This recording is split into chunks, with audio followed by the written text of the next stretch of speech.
Мой стиль игры агрессивный.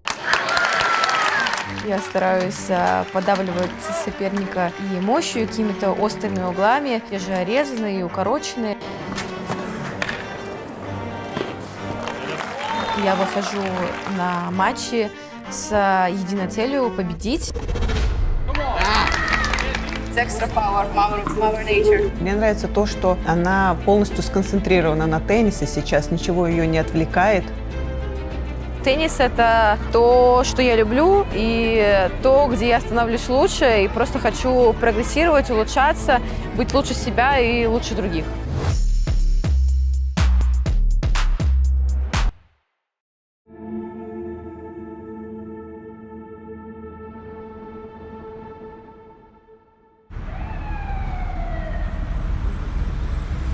До школы я занималась танцами, народными, классическими, играла на фортепиано, потому что у меня мама закончила музыкальную школу, играя на фортепиано. И еще по выходным я играла в шахматы, ходила на занятия. Ну и в теннис, понятное дело.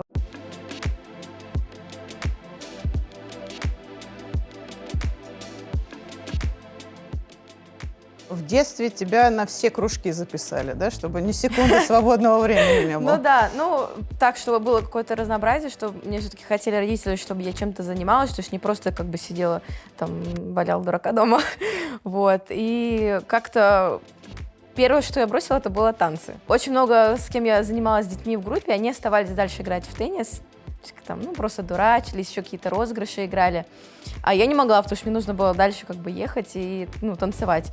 И я помню прям четко в один день я говорю, я не хочу ехать на танцы, я хочу, дальше еще остаться на корте играть. И все, потом танцы, дальше пошел фортепиано, потому что потихоньку начинала играть в турниры, мы переехали в Москву, и уже, не было времени, когда школа пошла фортепиано заниматься. В шахматы я до сих пор играю не так хорошо, как играла там, когда занималась там с тренером, преподавателем, но еще помню азы. Я научила папу играть в шахматы, и мы с собой возили маленькую такую магнитную шахматную доску и играли на турнирах.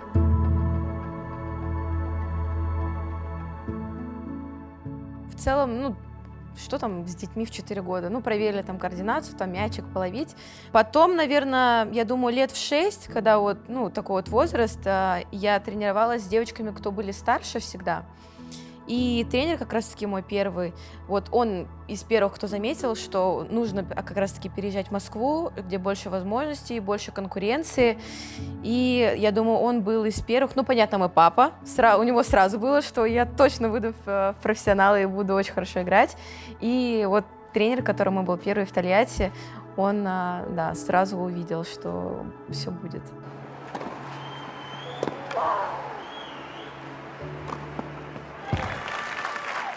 Тренер подошел к родителям, сказал, что видит, что я могу быть профессиональной теннисисткой, что могу чего-то добиться, и что он, здесь, не сможет помочь, и что нужно ехать, в большой город, где больше возможностей, больше конкуренции, больше детей, и чтобы уже быть в этом прогрессе. Да, родители приняли решение переехать. Только из-за тенниса. То есть мы, не переезжали бы, если бы я не выбрала бы теннис.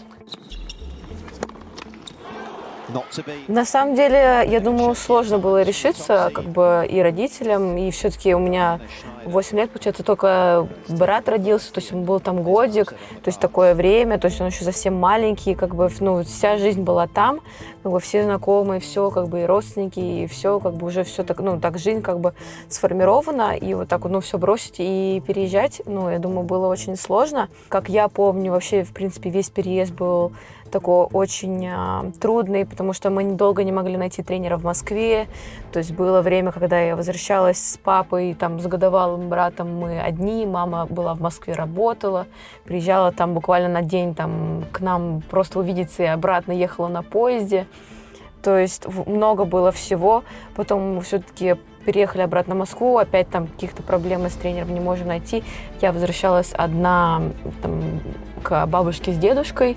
не могла, я была очень сильно привязанным ребенком к родителям, то есть я там каждый день звонила, рыдала: заберите меня, я не хочу тут быть, не хочу быть одна, хочу быть с вами. И все, вот прошла ровно неделя, как я пожила одна, они приехали, родители забрали меня на машине, и вот с того момента получилось найти хорошего тренера, и уже я была в Москве, жили в Москве. Понятно, я хотела как бы идти в профессиональную карьеру, папа тоже. Был вот этот какой-то комплекс того, что вот все говорят у нас там в России и в Европе, что если идешь как бы в американский вуз, то все, там крест на карьере, ничего не будет. Но мы вот посидели как раз с мамой, поговорили с тренером, он говорит: ну, мы все понимаем, что ты хочешь пойти в профессиональную карьеру, и мы хотим тебе просто в этом помочь. То есть они хорошо вошли в мое положение, и как бы в этом плане мне помогли. Но я не сразу сказала «да». Я говорю, мне нужно подумать. Мы договорились, что я учусь точно год, и посмотрим, как бы, в каком положении я буду находиться, там, насколько высокий рейтинг, какое мое желание, хочу ли я остаться дальше, или я уже точно, решила для себя, что я иду дальше. И, наверное, после Ролан-Гарроса где-то месяц я еще поездила по всем этим 60-кам, 25-кам, одна. То есть у меня не было ни кредитной карты, то есть я с собой везде носила ту наличку. Не было тренера, не с кем было ездить, и какого-то процесса построенного не было. То есть не было ни базы, ничего, было очень, очень сложно, в этом плане. Где-то лет до 15 ездила только с папой по турнирам, и потом вот пошел этот переходный возраст, и мне, стало некомфортно больше. То есть я хотела вот больше какой-то самостоятельности. Мама помогла принять это решение, что я дальше буду ездить одна. И вот лет 16 я уже прям по всем турнирам практически всегда ездила одна. Там периодически возвращалась в Москву, тренировалась.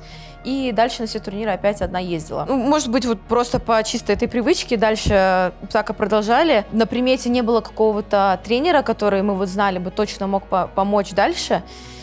И я разговаривала с мамой, мама хотела, чтобы я пошла в колледж, чтобы как-то для себя все-таки уже решила, что я вот точно готова идти в профессиональную карьеру, что вот все поставить туда. Посмотрела, как люди другие живут, что они учатся, что это тоже сложно.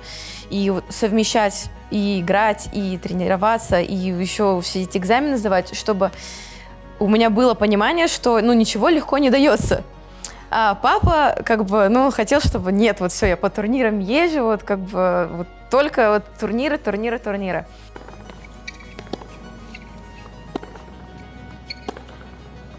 Oh, wow. И я разговаривала с мамой, и она говорит, да, нужно принять решение, езжай. Звоню папе, он говорит, нет, не езжай, что ты делаешь? Я говорю, что мне делать? И вот я помню этот разговор, я говорю, что мне делать, какое решение принять? А мне как раз исполнилось 18 лет.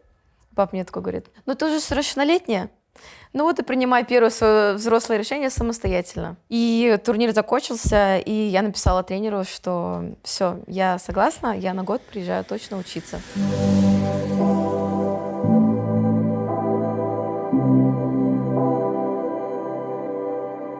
Моя студенческая жизнь проходила очень трудно, на самом деле. Было очень много лекций, которые я не могла пропускать, мне нужно было их посещать, потому что если я их не посещала, балл падал. Каждые выходные мы могли куда-то уезжать и играть какие-то колледжные матчи, и если была какая-то свободная неделя, я ехала играть какой-то турнир. Сложно. Я вставала всегда в школьное время, в 7:30, в 7 утра. 2 лекции, может быть, 3 иногда в день. Потом у нас тренировка, потом у нас ФП, потом еще одна тренировка.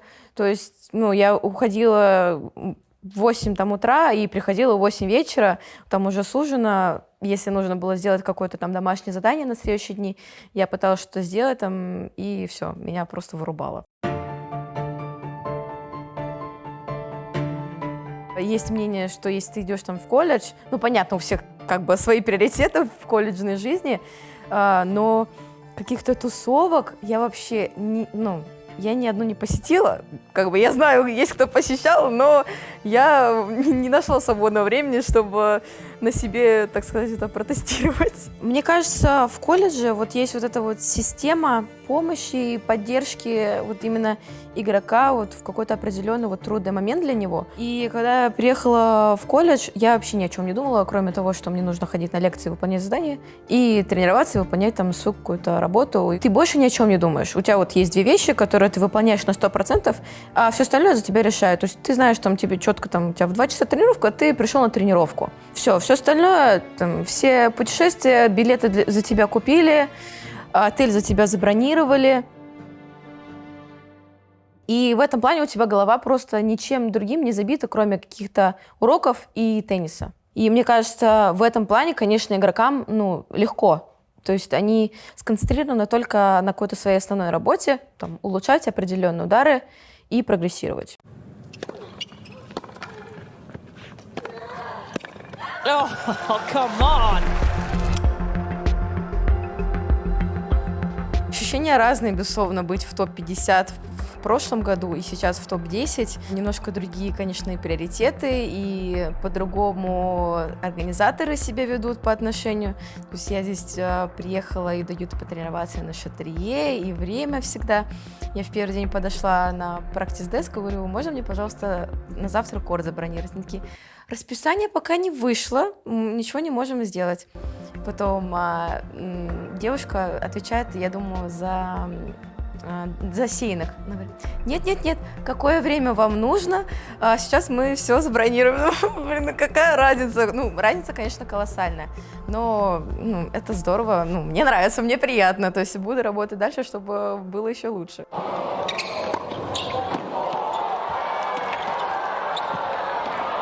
Oh, what a brilliant lob that.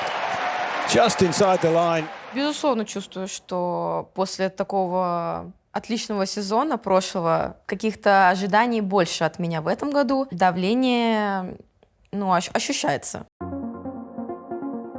Конечно, когда выигрываешь 4 титула и такой огромный скачок в рейтинге, все ждут, да, что там будешь на каждом турнире там играть четвертьфинал, полуфинал. Везде ты в основном на больших турнирах сеянный. Конечно, когда против тебя выходят игроки ниже рейтингом, они понимают, что им терять нечего, и они сделают свою работу на 100%, чтобы показать максимум. И, конечно, немножко в более тяжелой позиции нахожусь в этом году, нежели в прошлом. Как говорила Билли Джин Кинг, pressure is a privilege. Вот. Давление — это привилегия, поэтому мне оно нравится, просто я постепенно только учусь с ним справляться в определенных стадиях. Я думаю, подтверждать очки в этом году будет для меня в новинку. Все-таки это будет только мой второй сезон полный в туре. Буду учиться, приспосабливаться. Мне кажется, не сразу, не в первый год все гранд-шлем выигрывали. Поэтому потихоньку буду находить правильный подход в каком-то ментальном плане, физическом, как защищать эти очки, как зарабатывать больше и уже с этого отталкиваться. Да, меняется каждую неделю рейтинг, но проверяю. Но мне кажется, мне просто все присылают всегда, там все в медиа транслируется, поэтому я просто могу увидеть. Но для меня всегда более важно выступление на турнире. И это взаимосвязано. Если хорошо выступил на турнире, ты там хочешь не хочешь, ты прибавил в рейтинге. И я больше, как я отыграла турниры. То есть хорошо, там прошла до четвертьфинала, там полуфинала, значит, турнир отыграла хорошо. Если дальше, еще супер вообще.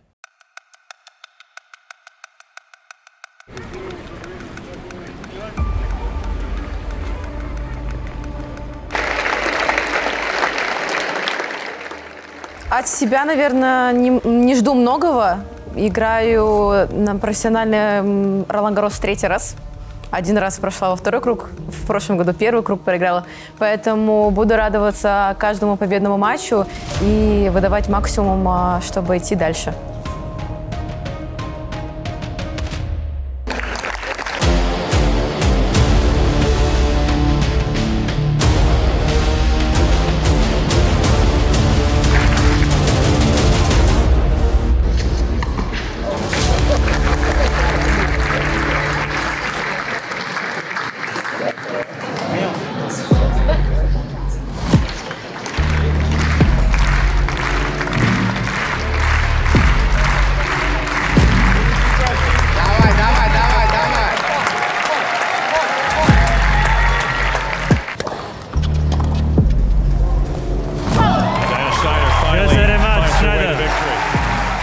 последнее время, мне кажется, немножечко она как будто бы в себе засомневалась. Были матчи, где она вела и стала проигрывать, да, играть чуть хуже. И как будто бы немножечко потеряла она эту уверенность. Ни в коем случае нельзя в себе сомневаться. Продолжать работать над собой.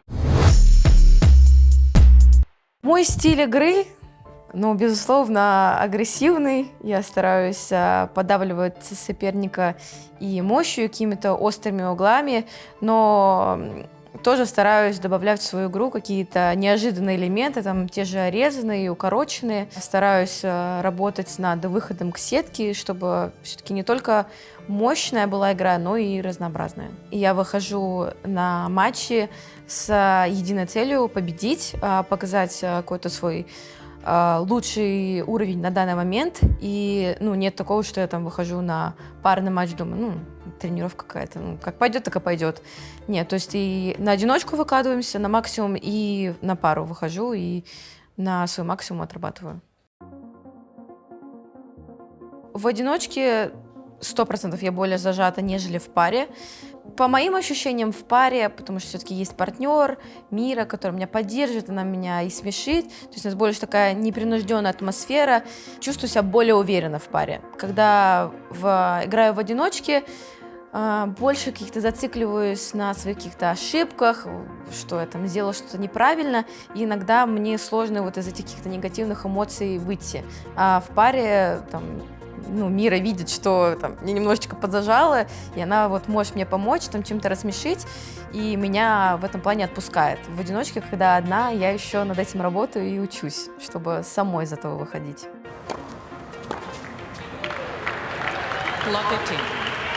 Мы с Мирой, мне кажется, комбинация всего, и мы и друзья, и коллеги, и, конечно, безусловно, соперники, но не до какого-то абсурда. То есть мы общаемся хорошо вне корта, на корте, мы тренируемся, мы знаем, что для нас есть рейтинг, мы работаем, чтобы улучшить и его, и свои результаты, но нет такого, что мы там она выиграла турнир, а вот я не выиграла турнир, или там желаем друг другу там чего-то и плохого, и хорошего. Нет, у нас вообще спокойные дружеские отношения, все-таки мы играем за одну страну, и мы друг друга поддерживаем, в паре просто кайфуем, играя друг с другом. Олимпиада, олимпийская медаль для тебя. Особенный трофей? Олимпийская медаль, безусловно, особенный трофей. Даже в мыслях у меня не было, что я попаду на Олимпиаду, потому что у меня тогда был, низкий рейтинг, там 50 стояло или 60 на момент того, как шли все заявки. И у нас много девочек, которые были до меня, то есть, мне кажется, я там была 10-я из всех. И, я без задней мысли подписала там все документы, которые, там мне сказали, я говорю, вы смеетесь, я говорю, я не попаду, что мне их подписывать? Говорит, на всякий случай подпиши. Я думаю, ладно. И потом там одна не поехала, другая не поехала, там, третья, четвертая, и так потихоньку мы двигались по списку, и уже доходило до меня. И, когда у меня спросили, ты попадаешь, ты едешь? Я говорю, если я попадаю, я еду 100% без всякого. Для меня, конечно, это было, вау. Вообще поехать на грунт, на Олимпиаду. И потом, когда уже планировали, кто будет с кем играть пару, я очень хотела сыграть Мирой. Я знала сразу, что у нас с ней будет коннект, и что мы с ней хорошо отыграем. Это получилось волшебно, конечно. Я не то что плакала, я рыдала после финала. Было очень сложно сдерживать эмоции, потому что все-таки были так близки. Когда после такого обидного проигрыша для тебя все-таки только ты видишь одну сторону от этой монеты, что был так близко и упустил возможность. Ты не смотришь под другим углом. И мы, когда уже ушли с корта, все, меня просто прорвало, конечно. Там Мира в этом плане, конечно, молодец, она просто держалась как могла, меня успокаивала. Она не плакала? Она не плакала. Она меня успокаивала. Говорит, ты что, сейчас фотографировать буду на фотке на всю жизнь, сейчас все испортишь. Все, она меня успокаивала, но мы вышли, все. Потом Мира рассказывала, что она уже свое тоже рыдала в отеле. Но потом уже, спустя неделю, я уже посмотрела по другим углом, что, во-первых, я могла, в принципе, не попасть на Олимпиаду и вообще туда не ехать.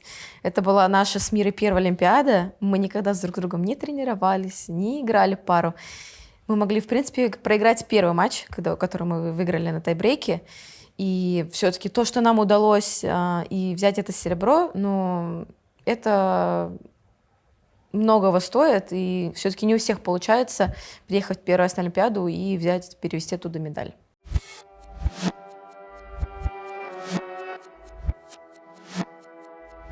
Когда вышел этот новый формат US Open Mixed, я сначала даже не поняла, я думала, может, какой-то отдельный турнир. А потом мне уже начали попадаться все статьи, что вот все возмущаются. И я зашла на сайт, так прочитала, думаю, ничего себе. Думаю, если бы я обыграла только пару, мне бы тоже это не понравилось. Потому что все-таки они не могут просто попасть на турнир. И люди, которые выигрывали этот турнир в прошлом году, там, финалисты, а что им делать? В этом плане, конечно, не очень продуманно. Я не знаю, можно было какой-то это отдельный турнир, опять же, выставочно сделать, как проходит там на том же самом Индиан Уэллс. Но и оставить все-таки обычные правила, которые уже из года в год. Даже мне, одиночнице, очень сложно попасть со своим рейтингом, который сейчас. То есть мы пока договорились играть с французом Артуром Филсом. У меня сейчас рейтинг там 11, у него 14, мы не попадаем. То есть настолько, вся десятка, все играют. И все другие 8 карт тоже все уже отдали. 5 уже из 8 карт всем отдали. То есть кат, нереально попасть. Карен мне написал, и я ему чисто, прямо сказала, что, я говорю, мы не попадем. Потому что я знала, что все будут играть, потому что это неделя до, все уже будут там, почему бы и нет, деньги хорошие. Я говорю, если нам дадут карту, давай играть. Я говорю, но я думаю, в нашей сейчас ситуации никто нам карту не даст. И я говорю, я буду пытаться искать кого-то, у кого выше рейтинг, чтобы шансы попасть были больше, потому что я очень хочу сыграть. У меня была возможность попробовать себя в миксте в этом году на Индиан Уэллс. Я, на самом деле, не знала, что он проходит. Мне написал австралиец, не хочешь ли ты сыграть микс на Индиан Уэллс? Я говорю, какой микс? Тут есть микс? Он говорит, да. Я говорю, почему бы и нет? И, в целом, это очень весело. Понятно, это очень отличается от нашей обычной женской пары. Мужчины так нормальненько, сильненько подают. Там, мне кажется, задача, если ты принял мяч и вернул его в корт, ты уже сделал половину своей работы, можно себя похвалить. И дальше они там, все на перехват, они там все делают у сетки, ты там, главное, никуда в основном не лезешь, не косячишь, и все. Там, отподавал, выиграл свою подачу, ты умница. Все сделал на 100%.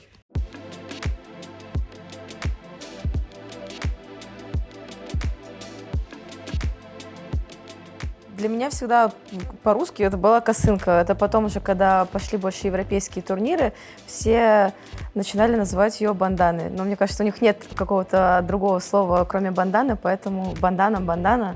Но в России я всегда называю косынка. Я когда начала только играть свои первые турниры на грунте, на открытом воздухе, я попробовала играть и в кепках, и в козырьках, но что-то у меня не пошло. Я не знаю, как я так подавала подачу, но когда подбрасывала мяч, я его не видела. Я не знаю, куда я там его в небеса так подбрасывала этот мяч, но я не видела этот мяч, и в целом не получалось у меня. Было очень некомфортно и неудобно. И родители просто переживали за здоровье, там, чтобы я не получила никакой солнечный удар, ничего такого. Мама чисто случайно у меня увидела в каком-то магазине там одежды вот как раз-таки эту косынку, там одну из моих самых первых. Но он так посмотрел, думаю, голову прикрывает, надо купить, попробовать, может понравится. И все, я отыграла там первый свой матч, как-то удобно было, все прикрыто, ничего не мешает, и с этого пошло. В общем, сейчас на Ролангарросе я не знаю, какого цвета будет коллекция, то есть это в последний момент очень часто, что я узнаю, и, бывает, что по счастливой удаче они вот так вот просто в цвет-цвет совпадают, и, получается здорово. А так, конечно, идеально было бы, чтобы я знала там заранее цвет, и чтобы можно было как-то хоть как-то подготовить и уже чтобы цвета более гармонично смотрелись. Какая-то у меня есть определенная косынка, которая мне нравится, которая вот прямо так сшита хорошо, и мы с мамой покупаем какие-то материалы, ну вот определенные, вот чтобы было в крапинку. Это тоже очень сложно найти на самом деле подходящее. И потом относим просто в ателье и уже по вот первому образцу косынки шьют другие. Ну вот в подростковом возрасте, когда мне было лет 14-15, очень общественное мнение на меня так сильно влияло. Много девочек, с кем я играла, говорила мне, что да, ты в ней плохо смотришься, это не твое, но вот одела бы козырек там на корте смотрелась бы лучше. Как-то меня это очень сильно ранило, и я перестала одно время носить. Мне кажется, где-то я год, наверное, носила, может быть, даже больше. И потом мне родители сказали, ну, это же вот твое, вот тебя люди узнают. И потом потихоньку, наоборот, начинала встречать больше людей, которые, а вот мы тебя заметили первый раз и запомнили только потому, что вот из-за твоей банданы. Я такая, блин, ну ладно. И потом как-то в определенный момент прям пришлось себя пересилить, потому что чувствовала себя очень некомфортно одно время надеваю, потому что все обращают внимание. Как-то, почему она вот одевает бандану, какая-то странная. Ну, вот такое. А сейчас уже, наоборот, чувствую себя очень комфортно и, так сказать, как, безопасно. Я думаю, что уже такого ничего не может произойти, чтобы я перестала это носить, потому что все-таки это уже моя фишка, моя вещь, которая, я считаю, и приносит мне удачу, и такой, можно сказать, мой билет в такую индивидуальность.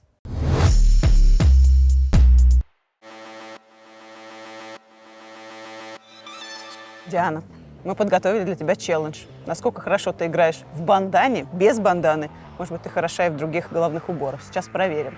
Пока начнем с банданы. Пожелайте мне удачи. Я уже готовлюсь принять челлендж. У меня не будет шансов. Ну что, проверим? У меня не будет шансов, точно. Пока, ребят. Косую сделай. Куда? Я же в корт целюсь. Да! О, хорошо. Ну, кстати, это был эйс. Да. Мимо. Хорошее актерское мастерство. Ну, давай еще. Сколько она меня так разрывать будет? Как каскадер. Ага. Это смешно. Давай, последний. Даже Джет примет эту подачу. Мимо. Extra power, mother nature. Что, Диана, у меня практически не было шансов, как я и думала, принять твою подачу в косынке. Там что, сколько, из 5 одну всего лишь удалось. Но мне кажется, что вот с кокошником у меня будет больше шансов. Ну, я думаю, что и в кокошнике у меня получится показать такой же достойный результат. Сейчас проверим. Вот она, дерзкая девчонка из Жигулевска, знаете, давит, как даже кокошником давит. Ну ладно, сейчас посмотрим, давай.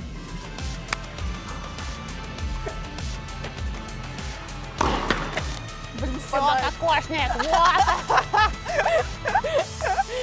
Кокошник давит. Приняли, все, окей. да. Блин, он сейчас спадет. Ничего, если он спадет. Да!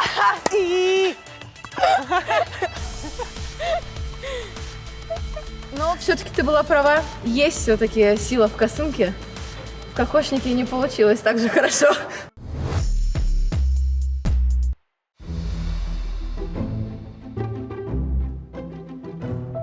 Я думаю, самая сложность найти вот такого подходящего тренера, это, потому что мы все разные, у всех какие-то разные задачи, разные цели, разное мышление, разный менталитет. Наверное, в этом плане, конечно, очень тяжело. Мне кажется, это главных задач всех в туре — найти человека, с которым тебе будет комфортно и вне корта, и на корте. И когда ты будешь чувствовать, что вы всегда над чем-то работаете, вы улучшаете, вы прогрессируете вместе, и что у вас такие вот доверительные отношения, что у вас одна цель, и вы вместе вот постепенно к ней идете.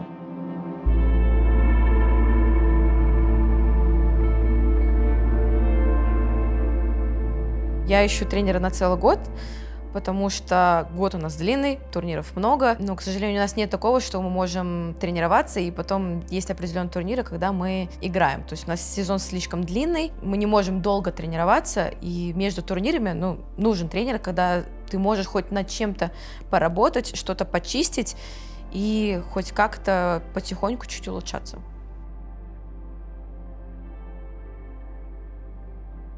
Я вернулась работать с папой, хотя когда-то мне было некомфортно. По моим ощущениям, я думала, что я выросла, уже какое-то мышление определенно поменялось, и, может быть, в этот раз у нас получится.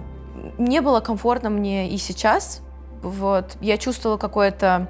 В психологическом плане мне было некомфортно на корте, то есть я все равно возвращалась вот в те подростковые года, что как будто меня пытались там научить чему-то. И мне в этом плане было немножко некомфортно. Я знала, что он мне говорит правильные вещи, то есть я была совсем согласна, но все равно психологически во мне вот был вот этот ребенок, который не хотел соглашаться и, наоборот, противился этому. То есть в этом плане, наверное, в чем и сложность работать ребенку с родителем, там, в любом спорте, противоречивые чувства ребенка и родителя, что вот они всегда хотят там заботиться, помочь, а ребенок такой: я сам все знаю, я сам все умею, я уже взрослый. То есть в этом плане бывает сложно, и поэтому у нас не получилось найти какой-то правильный подход к друг другу. Не должен никто на себя одеяло тянуть слишком сильно. Ни игрок, ни тренер. Все-таки не должно быть такого, что кто-то прям вот: я главный, я вот так сказал, и мы должны вот так вот делать. Это должны какие-то быть, опять же, доверительные, равные отношения, когда игрок подходит к тренеру и говорит: ну вот, мне вот это некомфортно, мне вот это не нравится. Тренер должен что-то объяснить, какую-то свою точку зрения, и всегда что тренер, что игрок должны прийти к какому-то обоюдному компромиссу, в моем понимании. Я в основном такой выполнительный достаточно игрок, то есть если мне тренер объяснит, почему я должна это сделать и к чему это меня приведет, я это 100% как бы сделаю без каких-то вопросов. Я думаю, что она найдет того тренера, кто ей идеально подойдет. У нее не будет никаких сомнений в себе. Ну, я так подозреваю, что хочет стать первой ракеткой мира и выиграть шлемы. Я думаю, что у нее это получится, хоть она и не признается, да, в своих целях и задачах. Но видно, что человек амбициозный.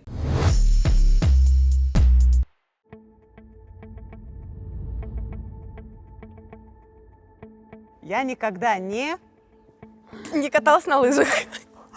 Что всегда лежит в твоей сумке, Ракетки. а не в теннисной сумке? Не в теннисной сумке помада. Где бы ты хотела сыграть, если бы была такая возможность? В любой точке мира. На Байкале. Лучший напиток для теннисистки? Вода. Самый сложный соперник? Ты, сам собой. Если бы не теннис, то? Пошла бы быть детективом. Когда теряешь мотивацию, как находишь ее вновь? Перебарываешь себя и находишь то, за что борешься. Где ты любишь отдыхать? На море. Любимое блюдо? Суп. Лучший трек всех времен? Я не помню, кто поет I was made for loving you. Трек в плеере, за который не стыдно? У меня тут все такие. Лучшая песня для караоке? Солнце Монако. Любимый город? Москва.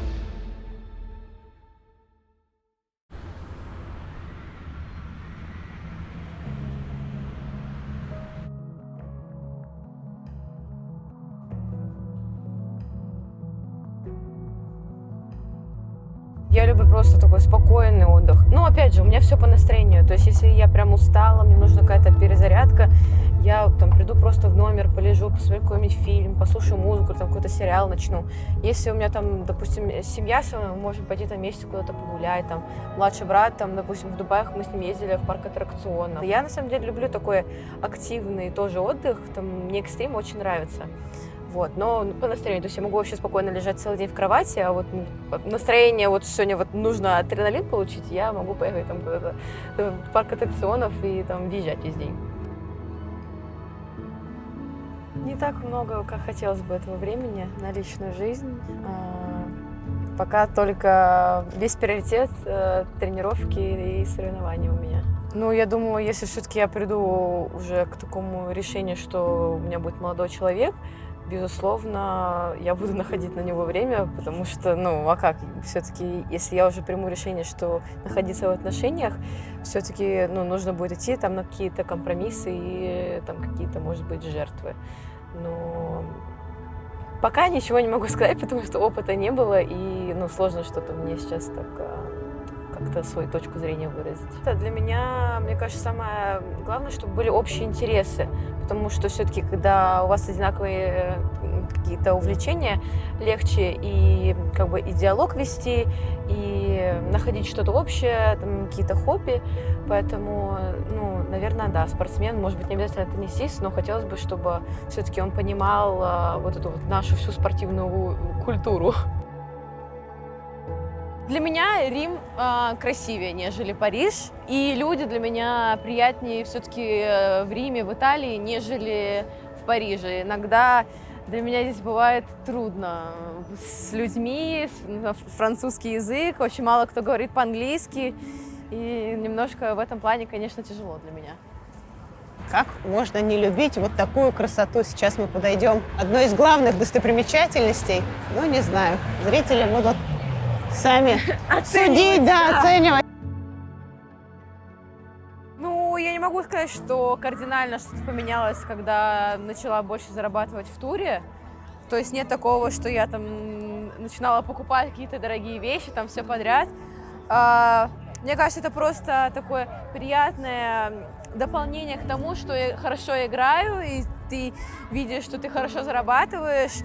И, ну, это хорошее чувство, мне оно нравится, но нет такого, что я там растрачиваю куда-то много. Я могу много чего позволить себе купить, что раньше не могла. Пока не было такого спокойного момента, где я могу, то есть, спокойно сесть, там, поразмышлять, подумать, что вот я хочу вот приобрести какую-то большую покупку, потому что не хочу просто куда-то вкладываться, чтобы, ну, это потратить в деньги. Так пошло еще с юниорских турниров, когда не было много денег, как бы за все платили родители, и, ну, приходилось очень много и сильно экономить, и, ну, у меня остались все эти привычки, но мне кажется, это лучше, чем просто транжирить. Как ты считаешь, теннис – это социальный лифт? Мне кажется, если кто-то видит теннис как социальный лифт, ну, значит, это была, может быть, его цель с самого начала. Для меня, ну, теннис – это то, что я люблю, и то, где я становлюсь лучше, и просто хочу прогрессировать, улучшаться, быть лучше себя и лучше других.